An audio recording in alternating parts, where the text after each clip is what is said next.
ক্ষতি হইতেছে, আমাদের জনগণের কারেন্ট পাই না, এই অটো রিক্সা এমনিও বন্ধ করতে হবে।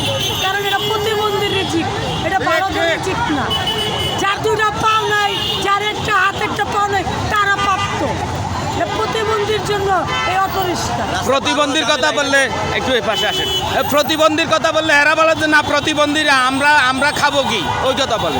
প্রতিবন্ধীরা বলবে কেমনে, তাদের তো অচল অবস্থা, তাদের দরকার, কিন্তু বালাদের তো দরকার নেই। যারা ভালো সভ্য শান্ত এরা তো অটো রিক্সা চালানোর, এরা তো চালানোর কোনো কর্মত নাই। অটো রিক্সা চালানোর এরা এরা পেডেল রিক্সা চালাবে, না হলে তারা অন্য অন্য কর্ম খুঁজে নিবে। সাহায্য প্রয়োজন হলে জনগণের কাছে বলবে, তারা সাহায্য যোগায় দিবে।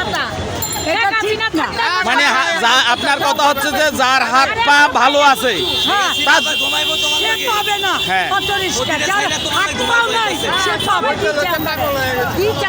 কিন্তু এই আজকে যে এরা যে অটো রিক্সার জন্য যে এরা তো অটো রিক্সার জন্য নাশকতা করতেছে, এরা সুস্থ সবল, এক একজনের টাকা কুমির বানায় অটো রিক্সা বানায় আর এমনি। কিন্তু আমাদের দেশে কারেন্টের ক্ষয় হইতেছে সেটা বলতেছে না। যারা প্রতিবন্ধী তারা পাবে অটো রিক্সা। যারা আমার মিনতি সরকারের কাছে। ধন্যবাদ আপনার।